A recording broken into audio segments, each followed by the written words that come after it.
네, 오늘 이 귀한 오후 시간에 우리가 함께 나눌 말씀은 사도행전 6장 8절에서 15절까지의 말씀입니다. 사도행전 6장 8절에서 15절까지의 말씀입니다. 제가 가지고 있는 성경책 신약 196페이지에 있습니다. 저와 한 구절씩 돌아가며 읽으신 후 마지막 구절은 함께 읽도록 하겠습니다. 제가 먼저 읽도록 하겠습니다.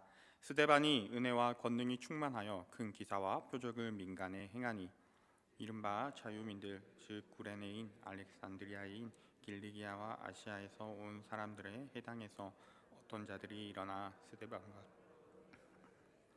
스데반이 지혜와 성령으로 말함을 그들이 능히 당하지 못하며 사람들을 매수하여 말하게 하고 이 사람이 우리가 들었노라 백성과 장로와 서기관들을 충동시켜 와서 잡아가지고 공회에 이르러 거짓 증인들을 세우니 이르되 이 사람이 이 거룩한 곳과 율법을 거슬러 말하기를 마지 아니한도다. 그의 말에 이 나사렛 예수가 이곳을 헐고 또 모세가 우리에게 전하여 준 규례를 고치겠다 함을 우리가 들었노라 하거늘 함께 읽도록 하겠습니다. 공회 중에 앉은 사람들이 다 스데반을 주목하여 보니 그 얼굴이 천사의 얼굴 같더라. 아멘. 네, 사랑하는 우리 대길의 모든 가족 여러분, 오늘 또 이 귀한 주일 오후에 주님께서 주시는 말씀과 우리의 예배를 통해서, 우리의 찬양을 통해서 주님께서 영광 받으실 줄 믿습니다. 네, 오늘은 명절이라서 그런지 참 많은 성도님들이 잘 보이지 않는데 우리 옆에 있는 성도님들을 보면서 우리 한번 인사해봤으면 좋겠습니다. 오늘은 당신의 얼굴이 너무 아름답습니다 라면서 웃으면서 함께 말씀해봤으면 좋겠습니다. 네, 참 아름답죠. 네, 우리 한 번만 더 해봤으면 좋겠는데요. 옆에 있는 성도님들을 보면서 축복하면서 당신의 얼굴이 천사의 얼굴과 같습니다. 한번 나눠보겠습니다. 네, 감사합니다. 오늘 우리가 함께 살펴볼 말씀은 우리가 너무나 잘 알고 있는 초대교회의 최초의 순교자인 스데반에 관한 이야기입니다. 예수 그리스도께서 부활하시고 승천하신 이후 이 땅에서는 하나님의 교회가 생겨나기 시작했습니다. 하나님의 말씀이 왕성하여져서 예루살렘에 있는 제자의 수가 심히 더 많아지고 유대인들까지 허다한 사람들이 이 교회로 발걸음을 옮기게 되었습니다. 예수님의 제자였던 사도들도 이 조직이 커지고 교회가 커지게 되자 자신들이 말씀의 전함에 부름받았다는 사실에 집중할 수 있도록 7명의 사람을 세우게 됩니다. 스데반과 빌립을 비롯한 7사람이 교회의 구제사역과 교회의 돌봄사역을 시작하게 됩니다. 그리고 오늘 본문은 그 7사람 중에 특별히 우리가 너무나 잘 알고 있는 스데반에 관한 이야기입니다. 이들은 사도들과 같이 말씀 사역에 집중하기보다는 구제 사역을 위해 그 역할을 받았던 사람들입니다. 당시 교회 안에는 이 헬라어를 모국어로 사용하는 유대인들과 히브리어를 모국어로 사용하는 유대인들이 나뉘어 있었고 그들 사이에 갈등이 생겨났습니다. 그들 사이에 이 구제와 나눔의 문제에서 서로 불공평하다라고 하며 말들이 나오기 시작한 것입니다. 그리고 이를 해결하기 위해 세워진 이 7사람은 이 구제와 나눔의 문제들을 잘 해결하였던 것 같습니다. 왜냐하면 성경에서는 이 7사람이 뽑히고 난 후에 그 이후에 이 구제나 나눔에 대해서 더 이상 언급을 하지 않고 있기 때문입니다. 우리는 성경의 이러한 기록들을 보면서 그들이 당연히 교회의 구제의 문제나 운영에 대해서 그 역할을 잘 수행했을 뿐만 아니라 그리고 그들이 단순히 구제 사역만 하였느냐? 그렇지는 않은 것 같습니다. 실제로 말씀을 살펴보면 오늘 우리가 함께 읽은 본문은 그들이 구제 사역뿐만 아니라 실제로 교회가 하나님의 나라를 이루어 가는데 또한 복음을 전하는데 굉장히 중요한 역할들을 담당했음을 알 수 있습니다. 특별히 스데반은 첫 번째 이 신약 교회의 첫 번째 순교자였습니다. 사랑하는 여러분, 이 초대교회의 첫 번째 순교자가 예수님의 제자들인 사도들이 아니라 이 7사람 중에 한 사람 중에 나왔다는 사실을 우리는 잘 기억해야 합니다. 우리가 읽은 본문 말씀인 이 사도행전은 사도들의 이야기이지만 사실 이 사도들의 이야기만은 아닌 것입니다. 예수 그리스도가 승천하셨지만 여전히 교회의 머리로서 교회를 어떻게 이끌어 가시고 어떻게 역사하시는지 보여주시는 이야기가 바로 이 사도행전입니다. 그런데 그 역사 가운데 사도들을 통해서만 아니라 이 주님의 역사하심이 일반 성도들, 하나님께서 부르심 받은 일반 성도들 통해서도 일어났다는 것입니다. 이 교회에서 세운 7사람, 이 사람들을 통해서도 하나님께서 역사하셨다는 것입니다. 오늘 이 귀한 오후 시간에 이 스데반의 이야기를 살펴보면서 하나님께서 우리에게 해주시는 말씀에 귀를 기울이는 시간 되었으면 좋겠습니다. 사랑하는 여러분, 먼저 이 스데반은 정말 특별한 사람 중에 한 명입니다. 지금까지 이런 사람은 없었습니다. 스데반은 정말 특별한 사람입니다. 성경에서는 그가 어떤 배경을 가졌는 사람인지, 또 어떤 삶을 살았는지, 그의 가족 사항이나 그의 사역에 대해서 많은 것을 이야기하지는 않습니다. 그러나 그는 앞서 말했듯이 이 신약 교회의 첫 번째 순교자였습니다. 그저 그가 첫 번째 순교자라고 해서 대단한 사람이다, 이렇게 이야기하는 것이 아닙니다. 그가 사내들인 공의회 앞에서 정말 멋진 설교를 했다, 그렇다고 해서 그 사람이 특별하다, 그렇게 이야기하는 것이 아닙니다. 이 스데반이라는 사람이 특별한 사람이다라고 말하는 이유는 이 스데반에 대한 성경의 직접적이고 압축적인 묘사들 때문에 그렇습니다. 우리 함께 살펴보겠습니다. 먼저 사도행전 6장 3절입니다. 형제들아, 너희 가운데서 성령과 지혜가 충만하여 칭찬받는 사람 7을 택하라. 우리가 이 일을 그들에게 맡기고. 아멘. 예루살렘 교회에서 이 원망과 불평의 문제가 터지자 사도들이 이렇게 이야기하는 것입니다. 형제들아, 너희 가운데서 성령과 지혜가 충만하여 칭찬받는 사람 7을 택하라. 스데반은 성령과 지혜가 충만하여 이 회중들에게 인정받았던 사람입니다. 두 번째는 이 5절입니다. 사도행전 6장 5절을 함께 읽어보겠습니다. 온 무리가 이 말을 기뻐하여 믿음과 성령이 충만한 사람 스데반과 또 빌립과 브로고로와 니가노르와 디몬과 바메나와 유대교에 입교했던 안디옥 사람 니골레를 택하여. 이 스데반은 온 회중들이 보기에 믿음과 성령이 충만한 사람이었습니다. 사도들이 먼저 이 성령과 지혜가 충만하여 칭찬받는 사람을 세우십시오 라고 말합니다. 그랬더니 이 성령과 지혜가 충만한 사람을 이야기한 것입니다. 그런데 온 회중이 믿음과 성령이 충만한 사람을 세웁니다.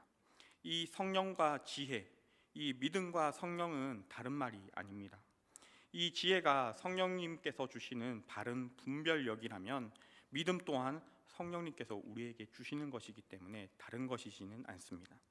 또한 스데반은 온 회중들에게 검증받은 일꾼이었습니다. 우리가 함께 읽은 본문 8절을 한 번 더 읽어보겠습니다.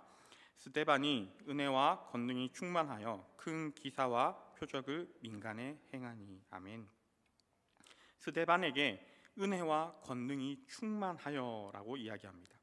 성경에서 스데반을 묘사하는 것을 보니 3절에서는 성령과 지혜가 충만하다, 5절에서는 믿음과 성령이 충만하다, 그리고 8절에서는 은혜와 권능이 충만하다, 이렇게 이야기하는 것입니다.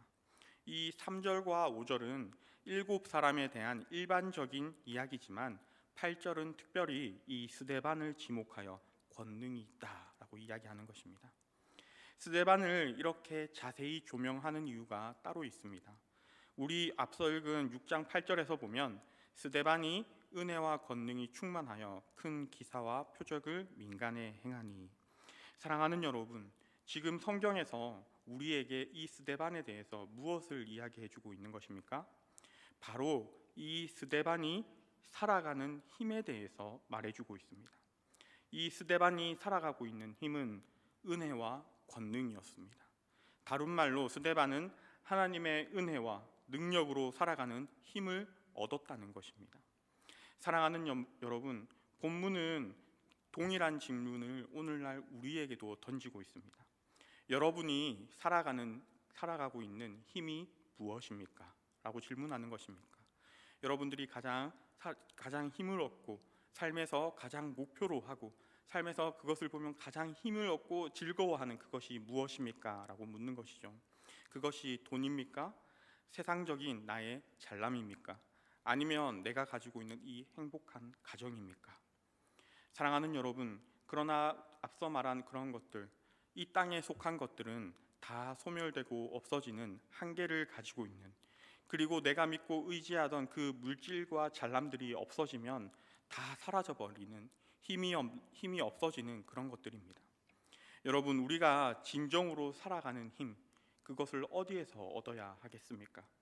다른 어떤 것이 아니라 스데반처럼 하나님께서 주시는 그 힘, 하나님께서 주시는 은혜와 지혜와 믿음과 그 권능을 통해서 그 힘을 통해 살아가기를 소망합니다. 우리의 인생은 예수님을 믿는 그 순간, 믿음으로 하나님의 자녀가 되는 그 순간부터 계속해서 우리의 인생에 질문하고 있습니다. 너의 힘으로 살아갈래? 아니면 하나님을 의지하고 그 힘만 믿으며 살아갈래? 그런데 우리는 늘 그 선택의 기로에서 헷갈려 하는 것입니다. 내 삶의 진정한 주인이 누구인지 헷갈리는 것이죠. 여러분의 삶의 주인은 누구십니까? 우리가 지금까지 머리와 입술로는 하나님이 나의 주인이라고 고백하며 살았다면, 이제는 우리의 삶의 한 복판에 진정한 우리 하나님을 주인으로 모셔야 하는 것입니다. 내가 내 인생의 주인 되면 나의 삶의 영역은 온전히 나의 책임이 됩니다. 그러니까 내 인생이 참 안타깝고 속상한 것이죠. 다른 사람과 나의 인생을 놓고 경쟁해야 되니까 그 경쟁에서 눈물 흘리고 분노하며 살아가게 되는 것입니다. 이것이 내가 나의 삶의 주인 된 사람들의 보편적인 일반적인 모습인 것입니다. 그러나 내 삶이 모든 것의 만물의 주관자이신 하나님이 주인으로 탁 모시게 되면 우리의 삶에 알 수 없는 그 평안과 알 수 없는 그 부요가 우리에게 몰려들게 되는 것입니다. 내 삶의 문제들, 내 삶의 어려움들, 이제 내 삶의 주인으로 이 하나님을 모시게 되니까 모든 것이 하나님에게 맡겨지게 된 것입니다. 하나님이 나의 모든 것을 감당해 주시는 것이죠. 내 삶의 주인이 하나님이 되실 때 하나님께서 우리에게 이런 약속을 하셨습니다. 함께 요한복음 14장 27절을 읽어보도록 하겠습니다. 평안을 너희에게 끼치노니 곧 나의 평안을 너희에게 주노라. 내가 너희에게 주는 것은 세상이 주는 것과 같지 아니하니라. 너희는 마음에 근심하지도 말고 두려워하지도 말라. 아멘. 사랑하는 성도 여러분, 이 사실을 믿으십니까? 스데반과 같이 우리의 삶을 주님께 맡겨드리며 온전히 주님의 이끄심에 따라 살아가는 우리 대길의 모든 성도님들 되길 소원합니다. 사랑하는 여러분, 더불어서 이 스데반은 무엇보다 은혜와 권능이 충만한 사람이었습니다. 이 은혜는 하나님의 특별한 돌보심, 하나님의 도우심을 의미하는 것입니다. 권능은 무엇입니까? 성령 충만의 결과입니다. 우리 주님께서 승천하시기 전에 사도행전 1장 8절에 이렇게 말씀하십니다. 오직 성령이 너희에게 임하시면 너희가 권능을 받고 예루살렘과 온 유대와 사마리아와 땅끝까지 이르러 내 증인이 되리라 하시니라. 아멘. 이 권능을 받는 일들이 사도들에게만 일어난 일이 아니라는 것입니다. 스데반이라는 사람에게도 이 성령이 충만하니까 이 권능을 받는 역사가 일어난 것입니다. 그래서 어떤 일이 일어납니까? 이 은혜와 권능을 통해서 큰 기사와 표적을 민간에게 행했다라는 것을 성경에서 증언해주고 있습니다. 지금까지 이 기사와 표적을 행하는 것은 사도들이 했던 일입니다. 그러나 지금 이 스데반이 그 일을 하고 있는 것이죠. 이제 하나님의 그 권능과 하나님의 그 능력이 사도들에게만 아니라 일반화되기 시작한다는 것을 우리가 알 수 있습니다. 사랑하는 여러분, 이 스데반이 하나님께서 주신 권능과 하나님께서 주신 그 믿음과 하나님께서 주신 지혜와 성령으로 무엇을 말했을까요? 무엇을 세상 사람들에게 말했을까요? 이 스데반은 성령으로부터 받은 권능과 지혜와 믿음을 가지고 무엇을 말했길래 세상 사람들이 능히 감당하지 못했던 것일까요? 바로 복음을 전한 것입니다. 예수 그리스도를 전하며 복음을 전파했던 것입니다. 예수님께서 누가복음 21장 15절에 제자들에게 이렇게 말씀하십니다. 내가 너희에게 모든 대적이 능히 대항하거나 변박할 수 없는 구변과 지혜를 너희에게 주리라. 이 말씀은 예수님께서 제자들에게 너희가 세상을 향해 복음을 전할 때 예수님께서 약속하신 말씀입니다. 12 제자에게 하신 말씀인데 지금 이 스데반에게도 적용되고 있다는 것입니다. 주 안에 사랑하는 여러분, 그렇다면 이것은 무슨 뜻입니까? 지금 예수님의 제자들인 오늘날을 살아가는 우리에게도 그렇다는 이야기입니다. 우리도 주님의 이 복음, 그리스도의 그 십자가의 복음을 전하는 삶을 살아야 한다는 것입니다. 사랑하는 여러분, 이 스데반은 사도가 아니었습니다. 예수님의 옆에서 그 가르침을 직접 받았던 12 제자가 아니었습니다. 그럼에도 이 스데반은 성령의 충만함과 권능과 지혜와 믿음을 가지고 지금 그 똑똑하다던 사람들 앞에서 복음을, 예수 그리스도를 대변하고 있는 것입니다. 많은 학자들이 이 스데반이 논쟁하는 이 본문의 구절을 보면서 이 스데반이 논쟁하는 이 자리에는 사울, 우리가 잘 알고 있는 그 바울도 있었을 것이라 이야기합니다. 사랑하는 여러분, 바울이 어떤 사람입니까? 당대에 가장 명석하다던 가말리엘이라는 최고의 선생 밑에서 배웠던 사람입니다. 바울이 얼마나 똑똑한지 우리는 신약 성경, 바울이 썼던 그 서신서를 보면, 바울이 썼던 그 로마서를 보면 잘 알 수 있지 않습니까? 그런데 이 스데반과 논쟁할 때 그런 똑똑한 사람들도 당해낼 수 없었다라고 이야기하는 것입니다. 그런 사람들 앞에서 스데반은 예수 그리스도를 대변했습니다. 복음을 전했습니다. 사랑하는 여러분, 우리도 우리의 삶의 주인의 하나님을 모시고 당당하게 세상을 향해서 복음을 전해야 합니다. 그리고 그렇게 될 때 성령님께서 우리의 하실 말과 지혜와 권능과 믿음으로 우리를 도와주시고 우리를 격려해 주실 것입니다. 계속해서 본문의 15절을 한번 같이 읽어보겠습니다. 공회 중에 앉은 사람들이 다 스데반을 주목하여 보니 그 얼굴이 천사의 얼굴 같더라. 사랑하는 여러분, 신약에서 이 얼굴이 천사와 같더라라는 표현이 딱 한 번 사용되어졌습니다. 이 스데반에게 사용된 것입니다. 사도행전의 저자인 누가는 이 짧은 본문 안에서 성령의 권능을 받은 이 인물에 집중하고 있습니다. 구약과 신약을 통틀어 이렇게 사람의 표정을 압축적이고 생동감 있게 사람의 이 경건의 모습에 대해서 잘 표현하는 모습은 없을 것입니다. 그렇다고 해서 이 스데반이란 사람이 완벽하고 하나도 흠잡을 것이 없는 너무 완벽한 사람이었다, 그렇게 이야기하는 것이 아닙니다. 우리와 동일한 실수를 할 수도 있고 죄의 징벌의 결과로 죽음을 향해 달려가던 그런 죄인인 인간이었을 것입니다. 그러나 이 스데반은 굉장히 특별한 인물입니다. 사랑하는 여러분, 그렇다면 왜 이렇게 성경에서는 이 스데반을 칭찬하고 집중적으로 조명하고 있는 것일까요? 왜 유난히 이렇게 스데반을 강조하고 스데반의 그 성령에 받은 그 신앙과 믿음에 대해서 강조하는 표현들을 사용해서 우리에게 강조해 주고 있는 것일까요? 오늘 본문에서는 스데반을 유난히 강조하는 것을 이 복선의 역할을 담당하고 있음을 알 수 있습니다. 사랑하는 여러분, 정말 특별하고 놀라웠던 사람, 이런 사람을 세상은 감당하지 못합니다. 히브리서 기자가 말했던 것처럼 세상은 이런 사람들, 이런 놀라운 사람들, 이런 특별한 하나님의 사람들을 감당하지 못합니다. 그렇게 우리가 잘 알다시피 이렇게 놀라운 사람들, 이 감당하지 못하는 사람을 세상은 어떻게 합니까? 죽여버립니다. 세상이 이 감당하지 못하는 사람이 나오면 죽여버리는 것입니다. 교회가 앞으로 당하게 될 일이 이러한 모습이라는 것입니다. 스데반과 같은 강력한 믿음의 사람이 나오면 세상은 난리가 납니다. 그를 죽이지 못해서 견디지 못하는 것입니다. 세상에 이런 교회가 하나 나오면 그 교회를 어떻게든 죽이려고 안팎으로 노력하는 것이 세상입니다. 지금까지는 이 예루살렘 교회가 예수님이 머리 대신 교회로서 아름다운 모습을 보여주었습니다.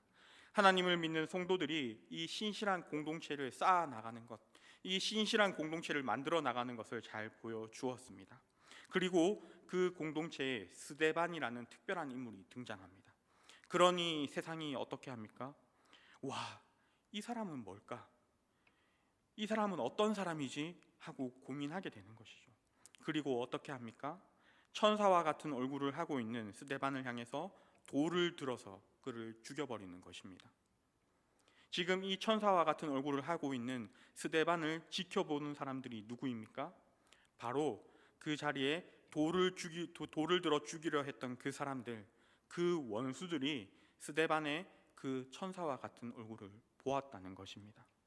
여러분, 사랑하는 여러분, 그 자리에 돌을 들어서 스데반을 죽이려 했던 그 사람들이 그 천사와 같은 얼굴의 그 스데반을 보고 얼마나 마음이 뜨끔했겠습니까? 그들은 지금까지 스데반의 그 복음 전환과 예수 그리스도를 대변하는 것을 논리적으로 이 말함을 통해서, 논쟁을 통해서 이기지 못했습니다. 그래서 거짓 증언하는 자들을 통해서 지금 물리적으로 누명을 씌우고 그를 죽이려 한 것입니다. 그러나 그런 죽음의 위기 속에서도 스데반은 하나님을 바라보았습니다.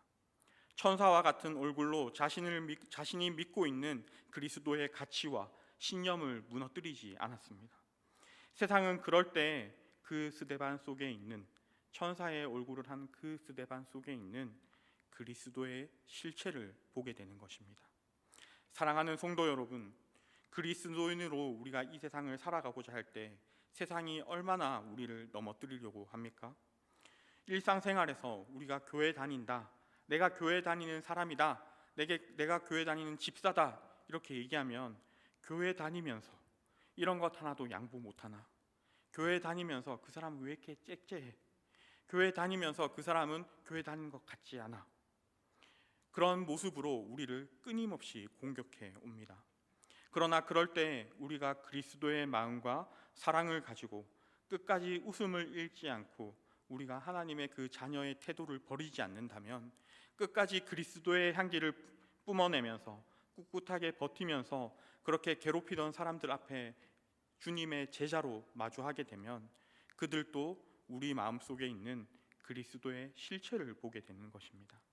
지금 저 사람에게는 뭔가가 있다, 이렇게 떠밀어도 무너지지 않는 걸로 봐서는 저 사람에게 무언가 힘이 따로 있다라고 생각하는 것입니다. 그들의 마음 가운데 찔림이 생기는 것이죠. 사랑하는 여러분, 이것이 그리스도인으로, 하나님의 성도로 살아가는 힘입니다. 세상은 우리 성도들을 미워할 수밖에 없습니다. 모두 죽음을 향해 달려가는 그 세상 속에서 그리스도인들은 예수님을 통해서 구원받았기 때문에, 생명을 가지고 살아나고 있기 때문에 어떻게든 우리를 넘어뜨리려고 하는 것이 세상과 사탄입니다. 그러나 우리가 하나님의 사랑과 우리의 주인 되신 그분의 힘으로 이 세상을 당당히 떳떳하게 살아나가면 세상도 우리 안에 있는 그 그리스도를 발견하게 되는 것이죠. 오늘 우리가 읽은 본문의 마지막에 이 스데반의 천사와 같은 얼굴을 하고 있는 그 모습은 정확하게 그런 모습입니다. 사랑하는 여러분, 이 돌을 던지며 스데반을 박해하는 현장에 누가 있었습니까? 바로 사울이 있었습니다. 그가 다메섹 언덕에서 우리 주님을 만나 변화되었지만 그는 밤마다 자기 돌에 맞아 죽었던 이 스데반의 천사와 같은 얼굴을 잊지 못했을 것입니다. 도대체 그 스데반이란 사람은 무슨 힘을 가지고 있는 걸까? 그렇게 돌에 맞아 죽으면서도 무슨 힘이 그를 그렇게 담대하게 만들었던 걸까? 그런 고민이 사울의 머릿속에 떠나지 않았을 것입니다. 사랑하는 여러분, 말씀을 정리하겠습니다. 오늘 이 스데반의 사건은 그동안 교회 공동체의 이상적인 모습만 보여주던 사도행전에서 교회가 본격적으로 박해를 받기 시작하는 사건입니다. 그리고 이 박해가 이어질 때 지금까지 참 놀랍게 성장한 예루살렘 교회는 풍비박산 나는 것처럼 보였습니다. 교회의 모든 사람들이 흩어지고 교회가 사라졌습니다. 그러나 사도행전을 통해 알 수 있듯이 하나님은 이 사건을 통하여 성도들을, 제자들을, 예수 그리스도의 증인들을 온 세상에 파송하셨습니다. 이 일을 통하여 예수 그리스도의 복음은 예루살렘과 유대를 벗어나 사마리아로 가게 되었습니다. 그리고 그 사마리아의 지경을 넓어 온 세상에 퍼지게 된 것입니다. 이 한 명의 그리스도인, 한 명의 성도 스데반의 죽음이 헛되지 않았다는 것입니다. 또한 스데반의 죽음은 사울을 낳았습니다. 하나님이 스데반이란 죽음의 대가를 지불하시고 후에 바울로 알려지는 사도행전 후반부의 주력으로 나오게 되는 그 인물을 낳으신 것입니다. 사랑하는 성도 여러분, 하나님의 이 놀라운 일에 한 명의 성도, 세움받은 한 명의 교회의 성도로부터 시작되었다는 사실을 우리는 잊지 말아야 합니다. 그는 다른 어떤 것도 아니라 하나님의 힘으로 살아가던 사람이었습니다. 자신의 주인의 자리를 하나님에게 내어주고 성령님이 주시는 권능과 지혜와 믿음으로 당당히 예수 그리스도를 이 말로만 아니라 자신의 모든 삶을 내어놓고 그를 전했던 사람입니다. 사랑하는 대길의 성도 여러분, 우리도 그와 같은 성도로 이 땅에 부름받았습니다. 이 거친 세상 속에서 우리를 향한 도전과 핍박이 지금 또 미래에도 계속될 것입니다. 이런 상황 가운데 우리는 주님을 우리의 주인으로 모시고 그분이 주시는 은혜와 지혜와 믿음과 권능으로 이 땅을 살아나가야 합니다. 스데반처럼 선택의 순간에 하나님을 선택하고 예수 그리스도의 사랑을 전하는 그런 저와 여러분이 되길 소망합니다. 그랬을 때 오늘 말씀에서처럼 하나님께서 우리가 보기에는 너무나 보잘것없어 보이고 너무나 약해 보이는 우리의 인생일지라도 우리를 통하여 하나님이 기뻐하시는 일을 반드시 이룰 것입니다. 그런 놀라운 역사를 경험하는 우리 대길의 모든 성도님들, 그런 우리 대길교회가 되길 소망하고 축복합니다. 기도하겠습니다. 참 사랑의 하나님, 너무나 감사합니다. 우리가 다른 어떤 것도 아니라 주님을 예배하기 위해 이 자리에 모이게 하여 주시고 아버지 주의를 거룩히 지킬 수 있게 하여 주심을 감사합니다. 하나님, 우리가 스데반의 이야기를 통해서 우리가 세상 속에서 어떻게 살아가야 되는지에 대해서 들었습니다. 하나님, 우리가 주님 세상과 마주할 때, 세상에 나아갈 때 다른 어떤 것도 아니라 하나님이 주신 힘으로 나아갈 수 있도록 주님 도와주시옵소서. 그리고 우리가 아직 연약하고 부족한 점이 있다면 성령 하나님 우리와 함께하여 주셔서 우리의 입술을 주장하여 주시고 우리의 마음을 지켜주시고 우리의 행동들을 주님께서 지켜주시옵소서. 하나님, 또 일주일을 살아갈 때 아버지 성령 하나님께서 동행하며 하나님의 향기와 그리스도의 향기를 뿜어내는 삶을 살아갈 수 있길 소망합니다. 이 모든 것을 예수 그리스도의 이름으로 기도드렸습니다. 아멘.